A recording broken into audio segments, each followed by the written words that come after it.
waaw d'accord ayca Lex comme ni ñu koy defee rek sur la télévision Bantamba TV et sur la chaîne YouTube AMTV ñu ngi nag di dem fële ca Diourbel mooy comme li ñuy wax rek muy événement bu mag bi du 14 décembre muy événement bi nga xam ne rek AIFS national di dem nag di fekk AIFS Diourbel muy match boo xam ne tey jii nii mën nañu wax ni événement bu rëy rëy la mu nekk les anciens internationaux contre les anciens de la SIB de Diourbel ku ne SIB de Diourbel ndax wax footballu Sénégal parce que mën nañu wax ne ay jamono SIB nekkoon na benn ossature boo xam ne macha allah bëri woon nañ ci équipe nationale Sénégal ñu amoon nag un entraîneur renommé ñu koy wax Père Youssou Touré yàlla na ko sunu borom xaare àjjana muy nit ku baax nekkoon nit ku baax sax laay wax nit koo xam ne mën nañu wax ni pas mal de jours tey jii nii jaar nañ ci loxoom ñu koy ñaanal rek yàlla sunu borom xaare ko àjjana comme ñu ngi nag dem ci yoon bi ma taxaw ak l'international Lamine Mboup ku ne Lamine Mboup wax la Jeanne d'Arc de Dakar ku ne Lamine Mboup wax la Jaraaf de Dakar tamit parce que jaar na fa am na fa benn passage bu gaaw boo xam ne def na ko fa toj fa kon nag moom laay bàyyi ak micro Bantamba TV mu def benn reportage boo xam ne xam nañ ni dina neex les téléspectateurs Bantamba TV ayca ndaanaan Aïcha As, merci beaucoup Asmamoun, le buteur patenté du Jaraaf, qui a eu à marquer le monde du football parce qu'il a été buteur au Sénégal, meilleur buteur au Qatar, meilleur buteur au Liban. Quand vous le voyez parler comme ça, on a l'impression qu'il n'a jamais joué au football alors que c'était l'attaquant le plus dangereux que le Sénégal ait eu. International lui aussi, et aujourd'hui il est en train de faire de belles choses avec Bantamba TV qui suit le football local. On l'appelle le défenseur du football local. Moi, je suis le président du syndicat des footballeurs locaux et je peux vous dire le travail qu'il est en train de faire est remarquable. Et aujourd'hui, avec l'AIFS, il est en train de parcourir le Sénégal pour montrer que ces anciens internationaux ou ces anciens footballeurs ont vraiment fait beaucoup de choses pour que ce pays ait qu'on leur doit de la reconnaissance. Quand tu parles de la SIB qui est devenue après Sinoyor et aujourd'hui sur la cause de Diourbel, je pense qu'il y a des personnalités du football ici telles que Chevalpou Alindiaï ou bien Laïsen ou bien je dirais Salif Diagne, Adolphe Mendy, oh le grand Adolfo, et beaucoup d'autres qui sont ici et avec qui on devrait parler car il y en a qui ont été à la joie de la SIB mais il y en a qui ont joué aussi contre la SIB comme moi-même, comme toi aussi et je pense que c'était une joie d'affronter cette équipe parce que comme tu l'as si bien dit, l'ancien entraîneur de cette SIB de Diourbel, Youssou Touré qui est ensuite revenu, qui est venu à la Jeanne d'Arc être mon entraîneur, avait fait des choses remarquables à tel point qu'on disait que la SIB c'était les Brésiliens du football sénégalais. Les Brésiliens du football sénégalais comme SIB comme bu ñu ko waxee rek suñu xel dina dem ci ñoom Mamadou Keita ñoom Racine Kane Asbirane Cissé Mor Diaw Bonof waaw Ali Bambi Thiam Thierno Tall Mara Tall Ibrahima Ndiaye Chindou bëri na ji de grands footballeurs comme Chérif Kandji Chérif Kandji waaw wax nga dëgg non moo tax tey Karim Seye dem si yàlla mon gardien de but Sagar Koné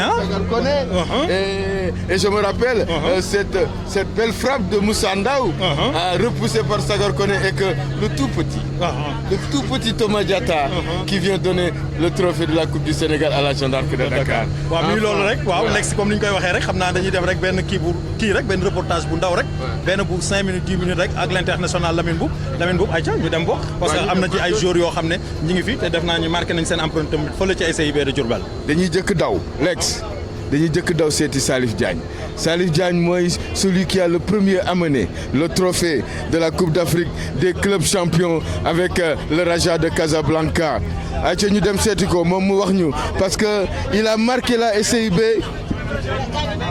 Lui est Abba Gueye qui n'est pas venu parce qu'aujourd'hui il a un match avec le Duc mais qui devait être là parce que c'est lui qui a tout fait avec la SIB. Et vous nous donnez 5 minutes parce qu'on veut interviewer l'international Salif Diagne, ancien joueur de la SIB de Diourbel, premier Sénégalais à avoir remporté la Coupe d'Afrique des clubs champions avec le Raja de Casablanca et pour avoir marqué le but de la victoire. Maintenant, Salif, on va à Diourbel, ñu ngi dem seeti waa SIB xam naa chair de poule bi mi ngi si yow léegi ñu bëggoon nga wax ñu tuuti si te ni nga demee SIB ak ni nga jógee SIB. waaw maa leen di nuyu yéen ñëpp di leen siyaare bu baax di wax ne sama demu SIB moom mën naa wax ne fam fu mu jaar parce que njëkk naa dem SCIB ànd ak ñoom dem hivernal au Maroc au temps de Lamine Ndiaye ay Hercule Karim Sey ainsi de suite malheureusement au retour ma joué tournoi assemblée mais comme qualifié gu ma woon fa à la SCIB waa ñaay récupéré waat ma toog beneen saison Omar Sarr soo ko jël équipe bi soog ma yóbbu à la SCIB toog naa ba à la 6e journée lay soo ko qualifié mais bi may avant may qualifié gars yi nga xam ne kii de léegi mu dem parce que jaaroon na fi def loolu xëy na léegi mu demaat mais malheureusement et heureusement pour man ma football ma toog fa football dafa carrière bu nga xamante ne vraiment am naa ci satisfaction waaw sama jaar-jaar SCIB. Tu n'as pas eu à remporter la Coupe du Sénégal ni le championnat avec la SCIB. Si sama première année dama gagné championnat sama première année dama ñëw gagné championnat. Voilà donc gagné ma fa Coupe du Sénégal mais j'ai eu la chance d'avoir gagné le championnat du Sénégal. Vous voyez, c'est un gagneur de tout le temps. Où est-ce qu'il est parti? Il a marqué son empreinte. Et comment avez-vous quitté la SCIB? Bon, SCIB, li ma fa jëlee moom mooy que notre cher papa le regretté Gutenberg moom moo ma def déplacement ñëw seet si ma pour que ma ñëw à la gendarmerie de Dakar. Bon, j'ai essayé une première fois doxul woon mais bi paa bi ñëwee moom vraiment yàlla dafa def ñu juboo ma ñëw à la gendarmerie de Dakar donc noonu laa jógee SCIB ñëw à la gendarmerie de Dakar. Comment il a réussi à vous convaincre? Bon dafa ñëw waxtaan ak man ma xam ni que paa bi li mu bëgg xam na ko man aussi ma ni bon comme c'est mon père xaaral ma accepté ànd ak moom dem à la gendarmerie de Dakar noonu la demee mu yomb si man trop. Parce que d'aucuns disent que tu étais professionnel même avec lui alors qu'il n'y avait pas encore de football professionnel. Ah oui, en tout cas il a tout fait li nga xamante ni yow la ñuy defal professionnel yi defal na ma lépp la ma Pape Gutenberg defal donc du ma def lu dul sant ko encore une fois gërëm ko ci gannaawam ci kanamu doomam ak ay doomam sax laay wax parce que ñu lépp ay doomam lañu di ko ñaanal yàlla fu mu ne yàlla xare ko àjjana. Salif Diagne, vous venez de l'entendre, ancien joueur de la SCIB. C'est dommage que son partenaire Abagay ne soit pas là parce que lui aussi, après que Salif est parti, il est resté là-bas longtemps. Il a fait toutes les générations de la SCIB. Ma mère, je reviendrai vers vous demain, c'était Aline Ndiaye Cheval Fou, parce que lui, c'est un vieux qui est revenu dans le football alors qu'il était déjà parti pour avoir joué contre la SCIB. Attention, nous sommes là. Grand, kii xam nga ko kii la ñuy wax Adolphe Mendy de la SIDEC, de la gendarmerie de Dakar, du Ndiambour, de l'équipe nationale, capitaine de l'équipe nationale du Sénégal. Adolphe, je te reviens. On va parler un peu de la SCIB. Et à Diourbel. Lay, le grand Laysen, il y en a qui vont voir son visage, mais qui ne le reconnaîtront pas. Mais il y en a d'autres aussi qui vont voir son visage et qui vont dire La ilaha illallah Muhammad Rasulullah. Parce qu'il était tellement talentueux, il était tellement bon footballeur. Et vous savez, sa marque, c'est qu'il a commencé très jeune avec ses grands frères pour finir avec ses petits frères. Ce qui veut dire qu'il a fait beaucoup de générations. Je vais nommer Laysen, ancien joueur des Saltigués de Rufisque, les Saltigués de Rufisque de Tchombe, de Hassan Paye. Voilà. Alors là, on va à Diourbel contre la SCIB. Tout à l'heure, je me posais des questions. Comment ça se fait que tu aies joué contre la SCIB? Alors expliquez-moi, parce que vraiment, moi je vous voyais avoir fini avant que la SCIB n'arrive. maa ngi leen di nuyu di leen gërëm di leen sant c'est que sama carrière nag dafa gudd tuuti parce que 72 c'est la dem équipe nationale fekk fa ñoom Assane Mboup ñoom Demba Mbaye bon Aliou Sarr demoon na moment boobu ñoom Cheval Fou. Cheval ak kii Eusebio non boobu fekkul boobu non sax mu ngi mais ba fekk na moo kii foofu la sama carrière commencé quoi waaw joué naa fi Ndiambour en 77 76. Douane avec Sindou. Au Jaraaf avec ñoom Boy Bandek ñooñu ñoom Mayoro ñoom Eusebio ñooñu. Tu étais le joueur recherché par toutes les équipes. Oui. Voilà. Yàlla loolu la def moo tax sama carrière gudd. ñoom moom mu bëri ñaam mi nekk SIB te yàlla def ba ci ak Keita bi ñuy joué Kaolack 84 dafa na ma grand yow yaa yàgg.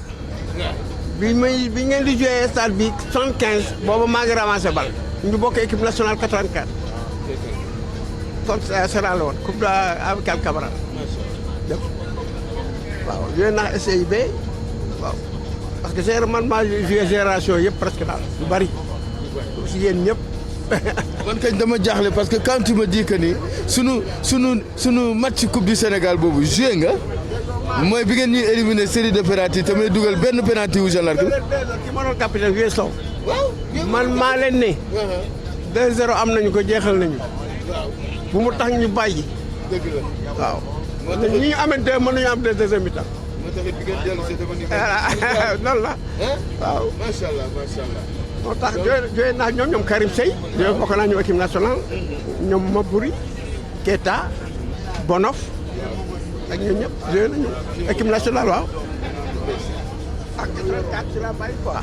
gis ngeen le talent il paraît que quand on vieillit c'est là qu'on reconnaît le grand footballeur et le footballeur qui n'a eu que sa jeunesse. Donc Assane Faye fait partie de ces grands footballeurs, même vieux, était talentueux. Maintenant nous allons vers Cheval Fou. Cheval Fou, avec qui Assane Faye dit qu'il a joué. Voilà, Souleymane, tu peux nous donner 5 minutes, on va parler avec le grand buteur.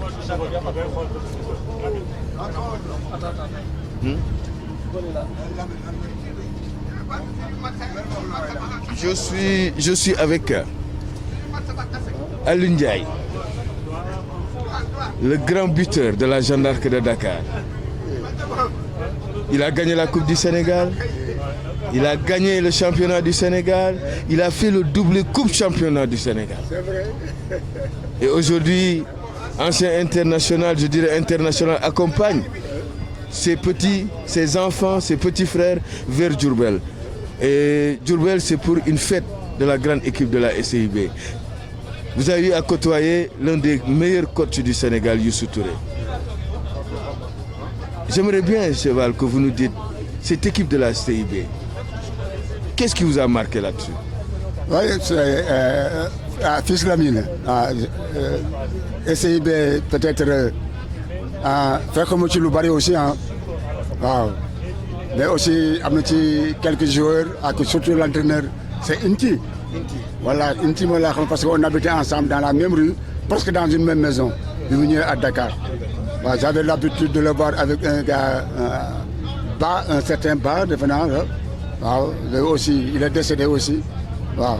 Mais SIB, le mot qui m'a frappé, c'est grands footballeurs, les Bonof, les Karim Sey. L'autre là, comment il s'appelle? Asbiren Cissé, voilà, Salin, Salim Diagne, tu l'as interviewé, c'est formidable. Nous vraiment, Racine Khan, nous avons un stade de 7 ans uniquement. Nous avons un stade de 7 ans Salim Diagne uniquement. Si je disais, c'est mon rôle 7 ans. Nous avons un stade de 7 ans Karim Sey. Si je disais, c'est mon rôle 7 ans. Les Brésiliens, justement, vraiment.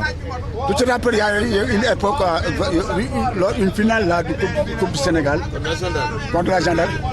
Bon, vous êtes habitué où la tenue de Baïfal là, de Baïfal. Je m'en souviens. Sagar connaît dans les buts. Sagar connaît, oui, effectivement, j'avais oublié Sagar connaît dans les buts. Voilà. Mais le fait que l'on mais c'est parce que cette finale-là, c'est Moussando qui met un coup franc, qui frappe Sagar Koné, qui repousse, et Inti, qui était entraîneur de la Jeanne d'Arc, avait pris le plus petit, qui s'appelait Thomas Diatta, qui l'avait fait rentrer. Et c'est Thomas Diatta qui reprend le ballon dans le but pour que la Jeanne d'Arc gagne. Ça, c'est des bons souvenirs. Voilà. Des bons souvenirs. C'est de bons souvenirs. C'est des bons souvenirs. Effectivement. Je suis content de Lamine. Parce que aussi, tu nous prends ni le. su ma demee ba toog sama fils la mu may interviewé ñu dem Diourbel pour un événement ah ça me fait très grand plaisir parce que ma génération presque kenn desutu fi je suis le seul dina accompagner yéen te nag de tout cœur laa koy defee du kontaan si yéen.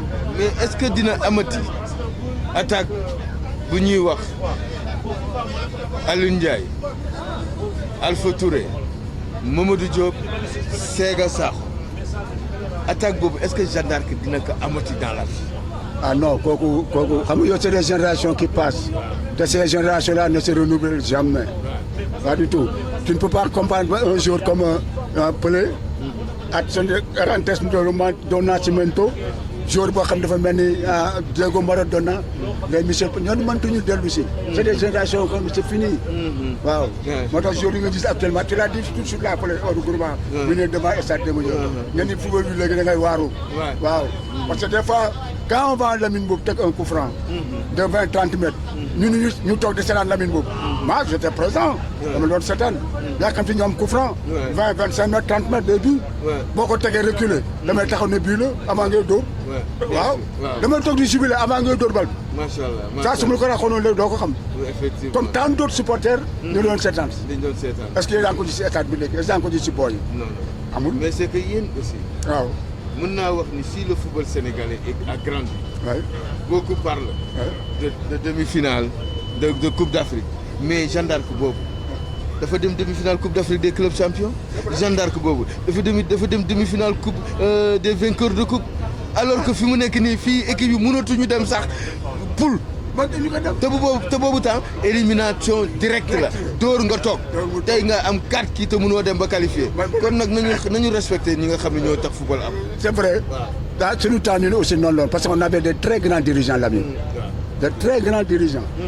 waaw problème boobu aussi moo ñu sauvé tuuti suñu carrière. moo ñu jàppale suñu carrière. plus nag le doom bu ñu yàlla mayoon. ci biir terrain bi. ànd ak nag jom. waaw bañ ku ñu gagné. waaw. di jouer ak suñu supporters yi di jouer ak suñu dirigeants yi. il paraît que cette attaque de la Jeanne d'Arc a été l'attaque de l'équipe nationale. c'est vrai. macha allah yàlla na leen yàlla def moo tax bu ma gisee ñenn ñi yor suñu équipe bi di ko fooye bi ma leen xaaral ba ma pare si ñoom gisu dégg guñ ma sax et là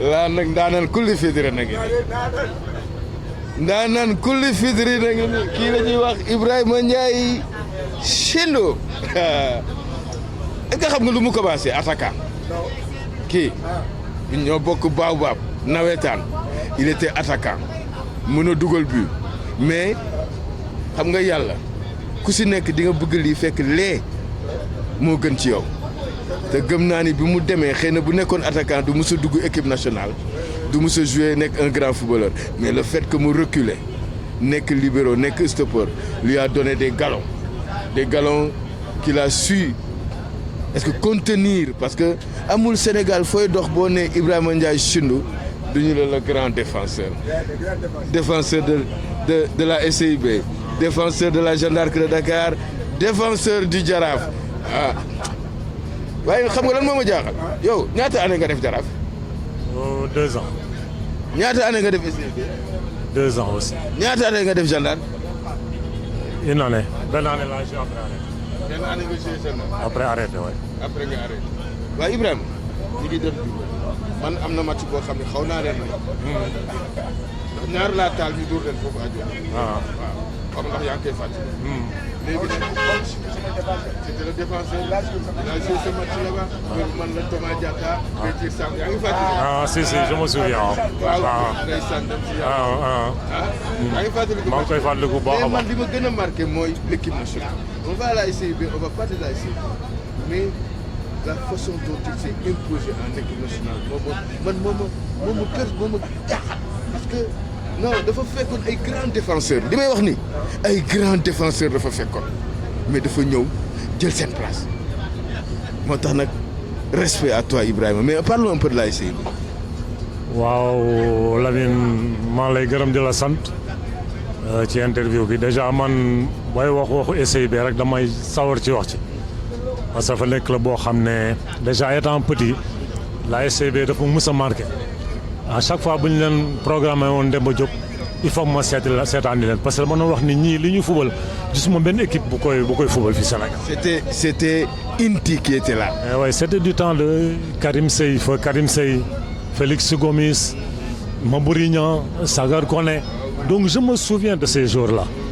Donc yàlla mi dara teewul ñu dem ba benn période mooy bi ma jógee douane ils m'ont contacté donc j'ai pas hésité madame Diourbel donc j'ai fait 2 ans à la SCIB 2 ans yoo xam ne aussi vraiment je garde de beaux souvenirs de cette belle région de Diourbel vraiment ma am cawarte dellu foofu tey 35 ans après avoir quitté la SCIB ma nar a dem à nouveau fouler le stade Ely Manel Fall. C'est un grand plaisir pour moi. Maintenant, parlons de Ibrahima Ndiaye Chidou, international de football. Parce que, c'est mes souvenirs, c'est à Baobab qu'on a partagé. Parce que l'équipe Baobab a produit 4 ou 5 internationaux. Moussa Ndaw, man, Tafa Sila, yow. Donc, aujourd'hui, waaw mais liggéey rek ak gëm li ma doon def et puis nag aussi am chance su tombe ay nit ñu baax parce que man en quelque sorte suma match référence à équipe nationale mun naa wax c'était contre la Tunisie et pourtant souvent damay ne contre Servette de Genève laa gën a def match bi may marqué Rummenigge mais comme que match ba li ma ëppoon est-ce que vous connaissez Rummenigge? Ceux qui m'écoutent m'ont éliminé la France en Coupe du Monde. mu ñëw fii suma boy bi tenir ko fermer ko les portes waaw yaay ngand waay Ibrahima. Alors comme je disais suñu match contre la Tunisie comme que match qualification Coupe d'Afrique Alger 90 la woon j'ai eu la chance keroog dajax Roger parce que souvent damay ne jour boobu su ma defee match c'est en grande partie grâce à Roger parce que Roger aussi dañu nekk xale mu nekk référence ñu. Moi je dirais que il fut l'un des meilleurs libéraux du monde donc yàlla daf keroog Claude boole ma ak Central la moom bien avant match bi di commencer moom ci boppam moo ma ne su ma rek bul am dara looy ragal Roger Mendy moo nekk sa ginnaaw donc il m'a mis en confiance vraiment plaisir la woon dajax nit ku mel noonu mu lay orienté ba nga génn si def match bu rëy vraiment je lui dois beaucoup parce que hormis liggéey bi ma doon def ak gëmoon ni man mun naa gérer poste bi ku ma gën a yokk doole la donc tout le temps damay jël loolu comme référence ba pare di ko sant di ko gërëm ne mun naa wax ni bis boobu moom ma yombalal lépp parce qu'il m'a mis en confiance. Roger Mendy, le meilleur libéro du monde, j'ose le dire moi parce que je l'ai regardé à la Jeanne d'Arc de Dakar, je l'ai regardé à Toulon, je l'ai regardé à Monaco et je sais qu'il a même fait d'autres défenseurs qui aujourd'hui sont en train de dire si je suis un grand défenseur c'est grâce à Roger Mendy, tel que Thuram qu'on a vu, Ignace Colli. Tous, c'était des gens qui étaient devant Roger Mendy et qui l'a coaché. Bravo Rojo à toi, parce que jusqu'à présent, et je sais que durant toute l'éternité, les gens ne t'oublieront comme n'oublieront jamais Cheval Fou, n'oublieront jamais Ibrahima Ndiaye Chidou, ni l'ASN. Mais peut-être que moi, les gens vont m'oublier. Hein? Mais ce qui est sûr que pour avoir quelqu'un qui tire les coups francs comme Messi, il n'y en a plus encore. Hein? Hein? C'est vrai. Moom la c'est les coups francs là. Moi je l'ai vu bu yàgg avant Messi man. Je naa ko koy def Demba Diop. waaw teg ci arrière. ce qui xool. gars yëpp jóg taxaw. avant nga door ñu xam ne dugg na. kon Messi si man la ko sàccee. Merci Ibrahima. Ana Asmamoun. ma delloo ko micro bi parce que tey bëggoon naa. am na ñu bëri ñoom Pama ñoom Dame Ndoye non ñi ma war a jël dañu bëri jàll ñëpp laa war a jël parce que aujourd'hui moom sama yaram dafa tàng Adolphe Mendy jëlaguma ko yaa ngi dégg ah non il faut ma def benn affaire boo xam ni Sénégal yëpp dañuy xam ñi ñooy kat waaw